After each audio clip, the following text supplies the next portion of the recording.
The Premium Sports Challenge has arrived. We are getting started here from a somewhat foggy-looking Lake Maggiore circuit, starting our premium tour in Italy, and generally working westward to wrap around the globe. I'm trying to remember I think it goes like Lake Maggiore, Montreal, Grand Valley, Interlagos, Bathurst, Fuji, if I'm not mistaken. This is expected to be one of the most closely contested championships there is in this series, since the 675 class has the most people in it, so the qualifiers knocking out more people than any other championship means that we should be down to some of the most elite. There are a couple of surprise appearances, however, as ever.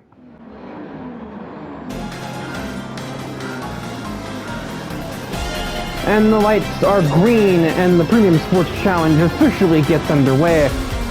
Unsurprisingly, the four-wheel drive Skyline R32 of Buck Angelos is uncontested as it heads down to the first set of turns. And looks like Stephanie Kaiser easily got ahead of Wanda Glass off the green, but could not get around Głoszczowski just yet.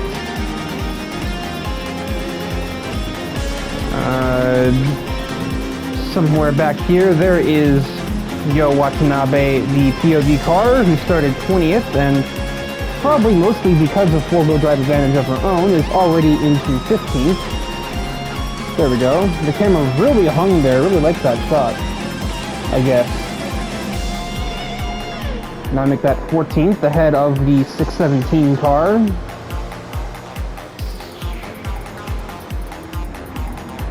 I'd expect, that is a tight squeeze, but Yo is making those moves work in the S's where I didn't think the Evo would be that strong. I know this is like a really light car despite being all-wheel drive, but even so.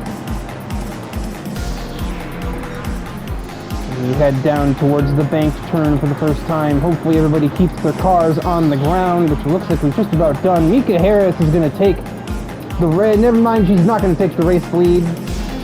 She had it for a moment, but ran too wide into the dirt.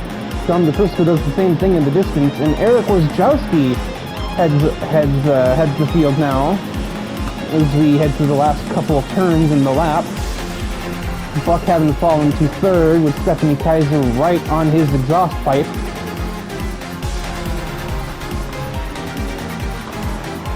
But I feel like Mika Harris is probably the quickest vehicle on the track if she can keep that thing grounded. And she's absolutely showing it by basically knocking Głoszczowski's license plate off with how close she is to the Ferrari ahead. Front straightaway should offer an opportunity. Eric leads lap 1, but how much longer will he hold on to that lead? I guess we'll see. But the 32 will slip ahead at the first turn, the first opportunity even. And she may well just drive off into the sunset from here. I heard somebody beep their horn back here, and I'm curious as to what that was. Oh, Keith just kept his nose in for no reason. I think he's trying to defend from Bernice, who, after Yo had already cleared him, and his attempt to stay ahead, which did eventually succeed, resulted in him driving straight into Yo, and that could have been a complete spin if Yo didn't have four-wheel drive traction. Now she's looking for 8th position on the 98 of Shiro Suzuka. Looks like that is more or less set in stone. A little squiggly on the brakes, though. It means that, no, it was not set in stone. Still gets the better exit, and now it is decided.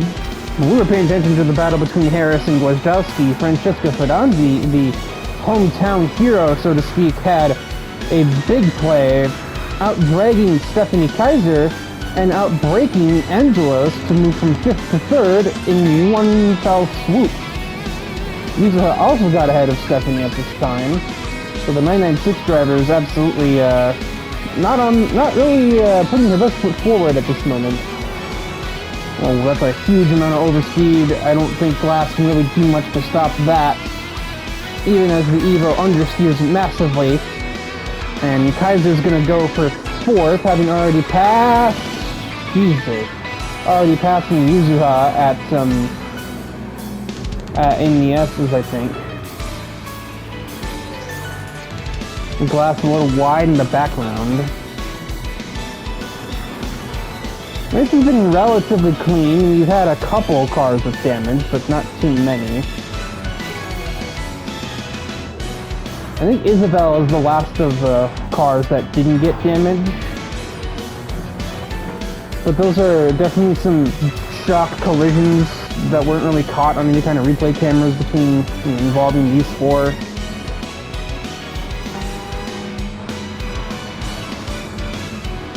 Oh, Yuzuha just traded a little bit of paint with Buck. I wouldn't be surprised if the seemingly defunct rivalry between Demon Sports and Team AMP might reignite, considering what happened in the longest day in Georgia between Yuzuha and team co-owner Storm Rose, who is in this race. He's running P11 at the moment. Well, I had to say it was relatively clean, but it looks like Suzuka may have, Suzuka and possibly Valentine may have both changed that.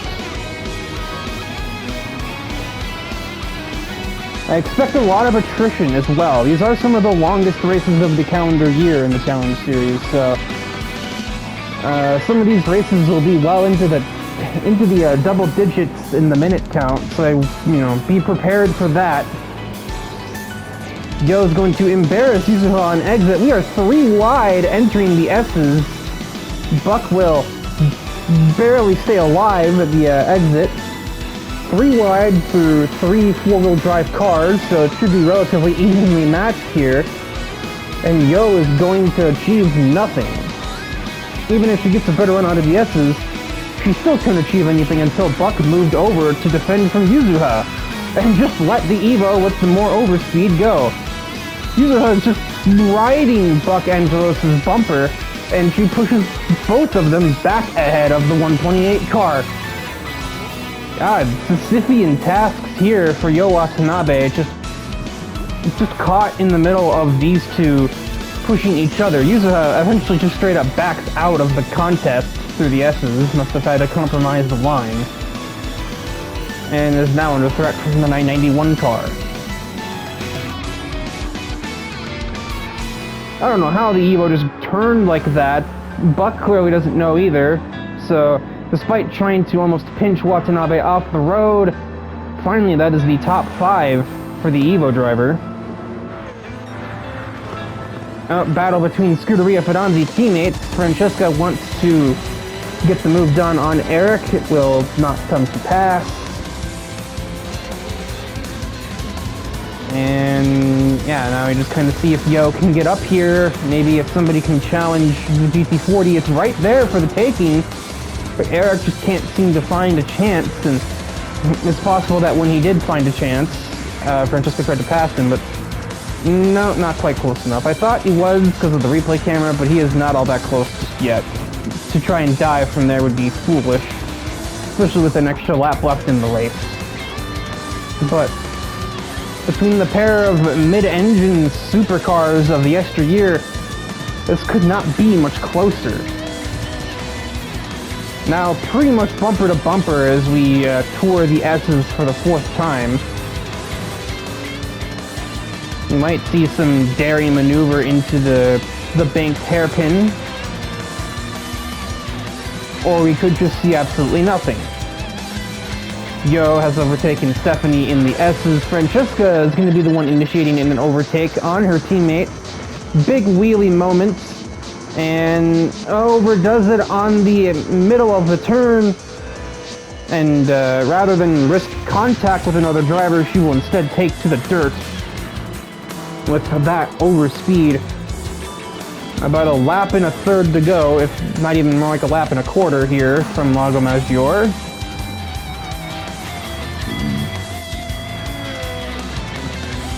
The two Fidanzi teammates really could do with not doing that. I'm sure Eric could have maybe made a play on Mika Harris if that wasn't going on around him. Now the 32 car is pretty much safe and sound. That's about a 2-second lead that she's built up after that. Yo sets the new fastest lap that was held by Mika Harris previously. A 2:03.1, thus showing the immense pace that this Evo does have here. Once, that was the first lap that Yo had no traffic in her way except for Stephanie, who she seemed to pass on the exit of the S's without much issue or with complications anyway.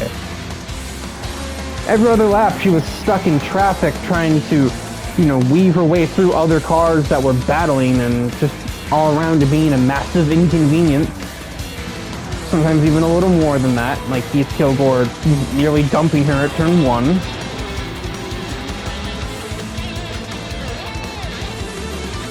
One last time into the S section, Francesca once again able to basically reach out and touch the license plate on Eric's car. Neither of them really seem to have anything to offer the 32 car now. And Yo's gonna get frisky through the little last bit of the S's. Absolutely embarrasses Francesca with greater mechanical grip, it seems. Gonna try for bonus points on Gwiazdowski, but the long way around is gonna be tough. Francesca misses again, so she is officially out of the battle. Oh, Yo's not turning. And Eric is not making the second part of the S's very aggressively. Yo is gonna force her will around the outside. More or less demand that Eric give her space to try.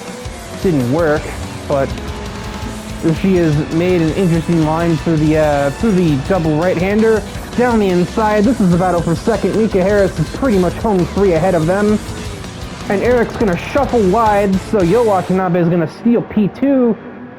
And had a huge run on Mika Harris. If that were a 6-lap race, that would have probably been Yo's victory. But instead, the Ford GT40 returns us to 1966.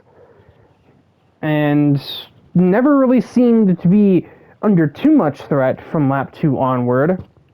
When she had taken the lead from Eric, there were only maybe 1 or 2 attempts made at taking it back from her. Yo will come home in second, Eric third, Francesca fourth on home soil after starting, I believe, 6th.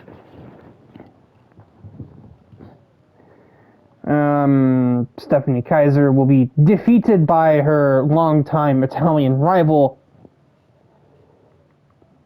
And our winner from the longest day in Georgia will come home with a mere 2 points for his trouble after a mid-race scuffle. We didn't actually see who he had that scuffle with, but it's safe to assume it was probably either Axel or Bernice. I know I just said one name while looking at the other car. Probably Axel or Bernice that hit him, as they had front-end damage and he had back-end damage. But victory goes to Mika Harris.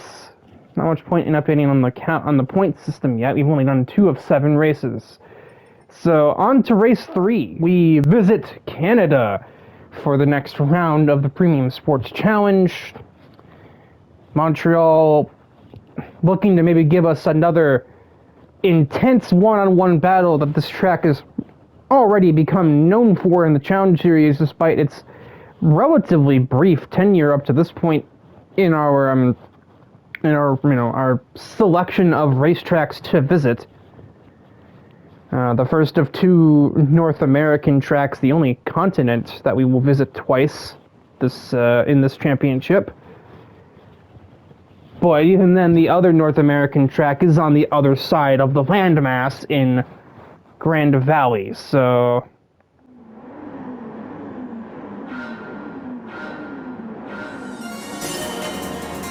And a green flag from Montreal Circuit. 4-wheel drive advantage will get Yo possibly ahead of Francesca. No, actually, it won't get her very far at all. It almost got her overtaken by the 29 of Aspinall. Wanda Glass will lead us out of the first set of turns. Expectations were high to Francesca's going to get around the outside of the first chicane. Shiro Suzuka absolutely in the mud right there. Must have caught him off guard. Many were expecting Glass to make a bigger splash in this championship, considering she has very quickly established an affinity, we'll say, for doing really good at the big events, but I don't know. I don't think that RX-7 is really as capable as it seems. And Francesca Fedonzi is looking set to prove that point. Huge run on her, towards the hairpin. And yeah, there's no contest there. Wanda Glass doesn't even bother. Francesca looking to redeem her. She's going to miss the hairpin entirely though, and Wanda Glass is going to move back ahead of the Testarossa. I was going to say Francesca trying to redeem her shortcomings from the second round at Lago Maggiore. Avenge the hometown defeat at the hands of both her teammate as well as Yo and most notably Mika Harris. Harris is kind of nowhere on the starting grid this time and actually has a lot of damage from overall lap 1 chicanery, as does a lot of the field. 12 cars, it looks like, will survive the culling, one of whom, critically, is the POV driver of Stephanie Kaiser, who I'm sure is not the happiest camper to see who is currently leading the pack. Axel Valentine has made an appearance, running third now. Shiro Suzuka lost in many places on the run towards the Wall of Champions chicane. The MR2 lacking in the straight line department. And Stephanie Kaiser has just suddenly burst onto the scene, flying ahead of Isabel Aspinall through the right-hand kink. Bonneville is out of control at the second chicane, excuse me. I do numbers well, maybe. Oh, Barbara has damage. Who has she run into? No one. Interesting.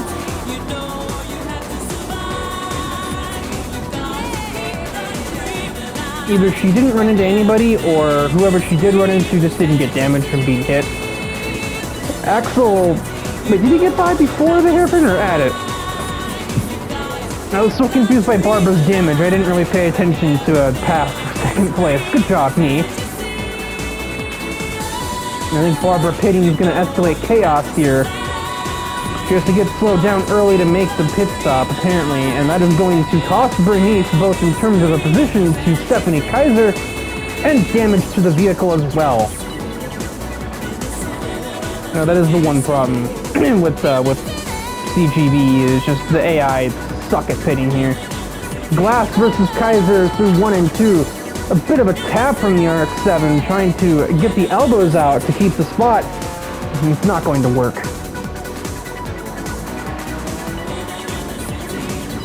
With Francesca running in first place, I don't think much is going to be slowing Stephanie down right now. I think you could probably put a freaking brick wall in her way and she'd drive straight through it. And she'd worry about the damage later. The top 3 now are pretty spread out.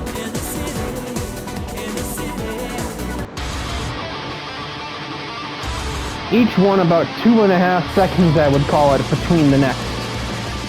Francesca 2 or so ahead of Axel, who is about 2 ahead of Stephanie Kaiser, but it looks like that lead is decreasing. The Porsche absolutely on the move, and that purple sector is evidence to that.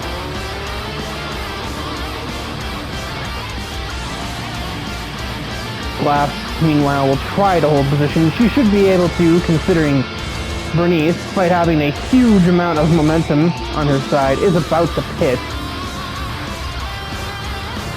Bernice signals early. Hopefully Glass can understand the memo and not run into her. Actually, no, Bernice really pushed it under the entrance like you're supposed to, so no further drama there.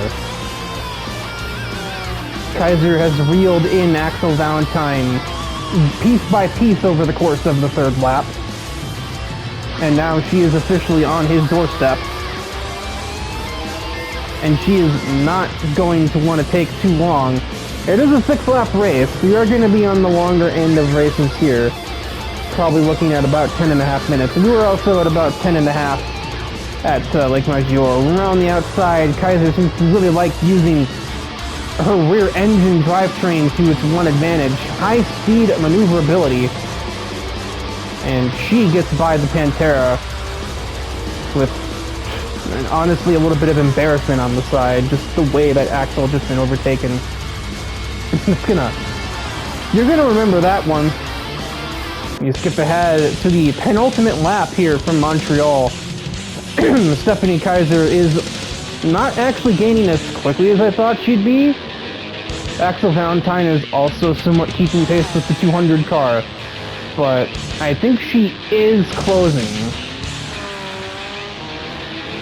I imagine the Testarossa probably has an advantage on the straights, but as we're seeing here in this middle sector of the lap, Stephanie is just dominating these chicanes, these quick changes of direction. The Porsche is just uncontested at doing things like that. And now she absolutely has got her target in her sights. Fidanzi defends into the third chicane on the lap. That might cost her in the long run, though. Stephanie didn't really have the run that she thought she did, but she certainly has a run now. Fidanzi defends again at the hairpin. She's gonna miss the apex, though, and that is an open invitation to the Porsche AG driver, the reigning champion of the Challenge Series, is honking at Francesca, trying to maybe get in her head a little, it seems. Already making mistakes, so she's trying to put the pressure on, see if maybe the next one that she makes might end her reign at the front of the race. White flag flying in the air for these two long-time rivals. I wouldn't be surprised if we see some sparks fly right here. Down the inside attempts the Porsche. No dice. Gonna have to wait a little longer, but we got plenty of braking zones here at Montreal. This isn't like Formula 1, where these chicanes are just corners you have to make. These are all passing zones if you got your car in the right place at the right time. And it looks like Stephanie has got the right place. Francesca will not be so easily defeated around the outside there. Stephanie swings it to an inside move, but Francesca pinches her on the curbstones there. Now we should be looking at a 2-wide duel on the way down to the third chicane on the lap. Francesca again defends. Might get away with that. Uh-oh, that's a bit of a wide apex. Open says me, says Stephanie Kaiser. Down the inside, battling to the hairpin. Francesca later on the brakes. Stephanie has to concede and just hope that Francesca botches the exit, but this time her exit was a little better than the previous lap. Not better enough. Final battle down the back straightaway in transit towards the wall of champions, and it would only be fitting, albeit bittersweet, if Stephanie gets the short end of that. Francesca later on the brakes, but that's gonna hurt the exit. Stephanie had it all lined up. That move was made 5 turns in advance. The game of Canada chess goes to Stephanie Kaiser, and Francesca Fidanzi will just have to be saddled with another bitter defeat. At some point the camera, there we go. This defeat probably far more bitter, considering it comes directly at the hands of Stephanie Kaiser out of the final turn of the race. She was maybe a few hundred yards from victory, but Stephanie Kaiser just always got one up over the Italian driver, it seems. Axel Valentine completes the podium, and it is a pretty long way back to 4th place. Fellow Ford enjoyer Isabel Aspinall. Another quietly strong run from her. She got 5th in the longest day in Georgia. Did not have the best starting grid spot because of how the qualifiers shook out for Lake Maggiore. but did pick up places through attrition. However, despite taking the bitter defeat here at Montreal, I think Francesca Fidanzi can at least take some solace in knowing that she does lead the points by 7, coming out of race 3 out of 7. And that 7-point deficit is to both Isabelle Aspinall and Yukinami Yuzuha, both tied at 41 points. And Stephanie Kaiser, after her victory here, moves up to 40 points, taking half of her score up to this point from this singular race after a very, very disappointing event at the longest day in Georgia. And that podium also moves Axel Valentine to be tied for 5th with Yumiya Leisfeld. So now, without further ado, let's head across the continent, actually, not country, and get to California. The middle point of the championship, race 4 of 7, will take us to ye olde Grand Valley, and I expect Axel Valentine to do well. I do not know of anyone else. He is kind of the only hometown guy.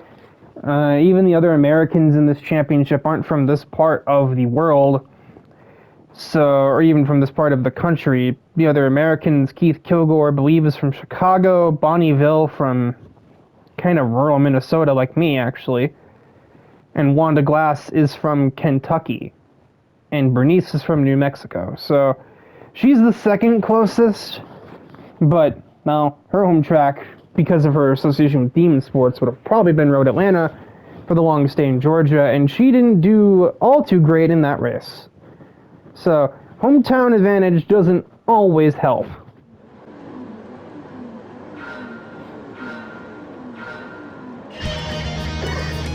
I was just looking at the RPM telemetry there for Bonnie Ville. Holy whole shot, Axel Valentine. I didn't know that home track advantage helped with getting off the grid. Axel Valentine jumps from 4th to the front of the pack. We hadn't even hit turn 1 yet.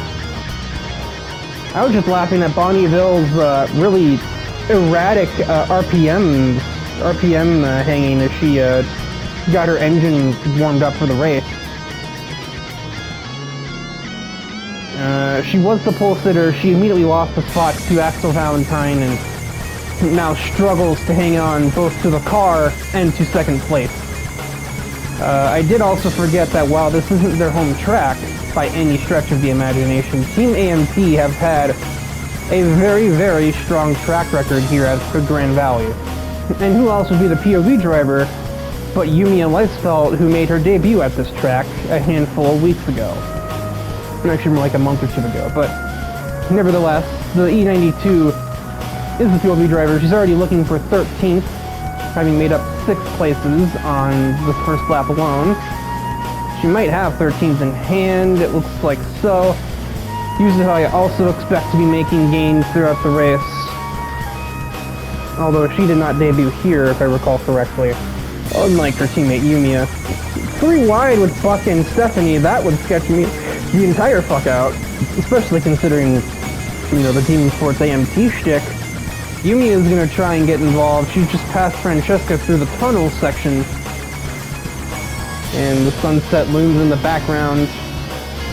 I was going to say we should have enough light. It doesn't matter if we have enough light. The cars have headlights. We're not stock cars. Yuzuha pinching her teammate in the final turn. It's not going to change much. She's going to get ahead anyway. That is a cluster of cars headed out of the final turn. The E92 struggling in a straight line, though. Perhaps too much aero on the car. Stephanie Kaiser will pass. They are 3 wide again. Yumiya just cannot get away from chaos. I think Kilgore may have gotten into the back of her a little bit, and that is why we heard the horn coming from the E92. I expected we'd be seeing Isabelle putting pressure on Bonnie Ville for second, but instead she's actually going to lose third to Barbara on the front straightaway. Barbara has not been much of a contender so far in the championship. Saying she'll be looking to change that, I would assume, obviously. I mean, everybody, you race to win, no shit, but Barbara especially, you know, wins more, for lack of better words. Cut ahead to the, well, the second bridge, really. It doesn't seem like it's the second one, but it is. And the E92 easily out-dragging Eric on the short chute. Gonna outbrake Shiro Suzuka as well. Multiple places claimed with one aggressive turn from the 12 car. Yeah, Team AMC, remember, their home track is actually Spa. Despite being a Swedish, or German and Swedish-owned team, their home track is Spa. It's the middle ground geographically. The Briscoe is gonna nearly block Yumiya a little too late there, and I don't think she's gonna be able to do much about the Countach in a straight line here. If she lost out to the 996, she's surely gonna lose out to Dawn. Yeah. In other news, Barbara caught Bonnieville braking too early for the tunnel corner. Looks like it wasn't no, actually it was for him, right? Although Bonnie tried to, she did actually send it back down the inside at the chicane, but I think that was desperation. That was never really going to get her very far.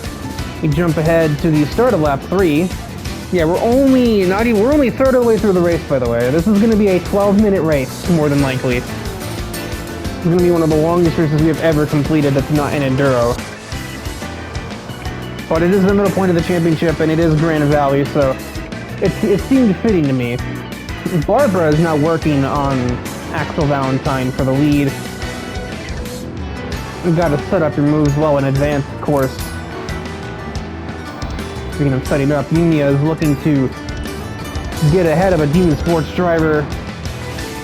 Yumiya has not been involved in the beef between these two teams. Really, most drivers haven't been. And some of the ones that have been never really wanted to be, either. This was originally a beef between Yuzuha and Logan. It died down for a while, and it only really started back up maybe last week, technically. Around the outside, that's going to be difficult for the 12, but she will complete it. Presumably just more mechanical grip in the E92 versus a Mustang. Into the top 5.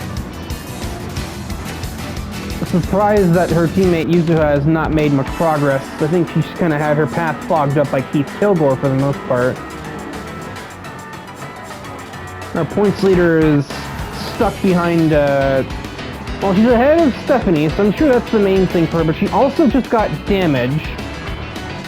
It's not clear from what, but God knows a Scuderia Fidante driver can't afford to drive around with damage, so she's gonna have to pit for that. Suzuka also has damage. Did she run into him? Ferdanzi, you're starting to make this a habit. A bump and run, bumper to the back of the 98. For most drivers, that'd just be a clean bump and run that just happened to damage the car, but that's not the way Francesca's supposed to run, so I'm just... Was she maybe under threat from Stephanie? Was she just put under pressure? I have no idea. That does seem feasible, considering how close Stephanie was, but her awkward line through the S's means Francesca should have been uncontested. I don't know. She's not really been herself this week and last.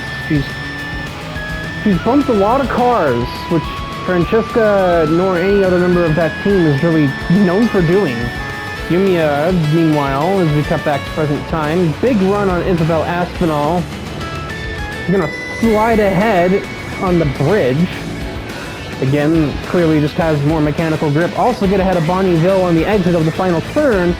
But I imagine that LS engine in that Bonneville is gonna have something to say. And it has spoken. Bonnieville narrowly hangs onto the car as she gets it stopped for turn 1. I feel like it's only going to be a matter of time before Yumiya finds her way back ahead. The BMW is just a far more balanced package. That Bonneville is more of a dragster than anything, and yeah, we're seeing the difference in cornering right there. Surprisingly, Barbara still has had nothing to offer Axel Valentine. as we've crested halfway. And the field would stay basically exactly the same as we head on to the penultimate lap from not Laguna Seca, but a different track in California. There are 4 of them after all in the Challenge Series' history. So, you know, Yumiya is rapidly approaching their location, and I think it would appear that Yumiya will be getting ahead of Barbara before Barbara can even think of getting ahead of Axel Valentine. Axel's obviously not going to be easy to pass here at his home track. I don't know, is his home track in Laguna Seca or here? It's probably Laguna Seca. But I know Black Stallion Motorsports does a fair bit of testing at both courses. And also Autopolis, oddly enough. My nose is stuffy. Just gonna have to wait a few minutes there, nostrils.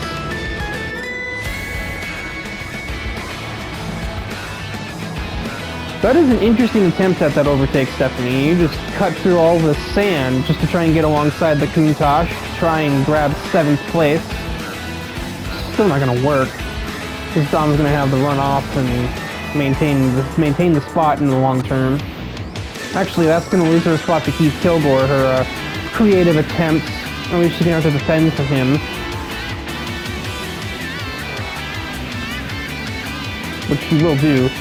Yuzuha's gonna try and take advantage of the situation as well, but meanwhile Yumiya got ahead of Barbara. I think we'll just come back to that and cover the rest of this battle. Yeah, Yuzuha, wrong AMT driver, will seize the moment and get ahead. Yeah, that is just a huge amount of overspeed for the M3 out of the chicane, and it seems Barbara will fall victim to that. Yeah, she's forced to slow down a lot because she doesn't have the front end aero of the M3, A92 M3.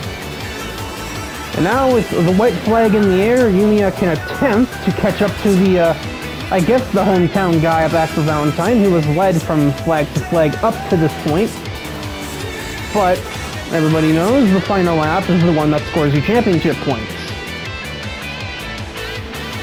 So Axel is going to have to hold off this attack from a driver that is on a team known for really being a surprise candidate to win every time we come to Grand Valley. Down the inside, Yumiya will attempt at the hairpin. I don't think Axel will be so easily defeated though. They're at a dead heat as they head into the next set of left-handers, and Axel's going to sneak back past, if only just barely. Crossover attack heading through the right-hander. Still nothing. Yumiya's going to take a very wide arc through the other hairpin. We got another game of 4-dimensional chess here on a racetrack. But Axel's gotten a little bit of a cushion now as we head through these long corners. It's all about momentum on the exit, and I don't think Yumiya has too much of it. They're going to stay as they were, heading down towards the tunnel.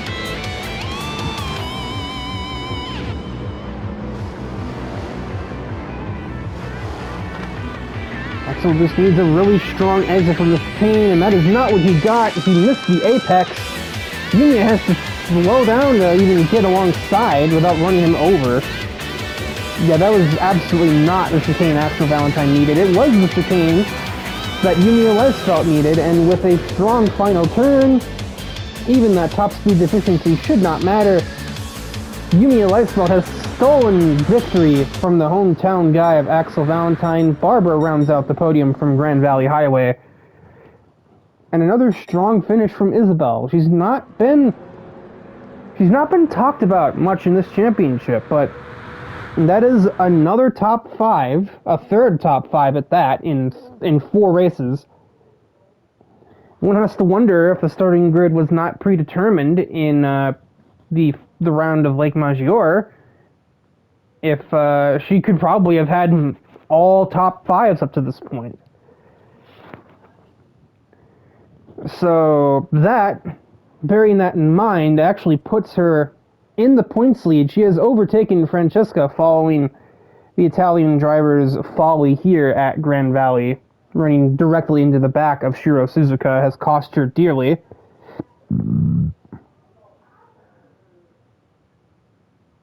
Hopefully my guests upstairs are not coming up on the mic. I could not explain to you what that noise I just heard was.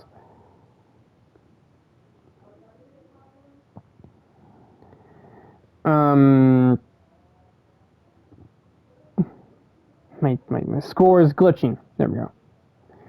Yeah, so Isabelle is going to take the points lead as we crest the midway point of the championship. She is at 57 of a total of 80 to this point you could have had.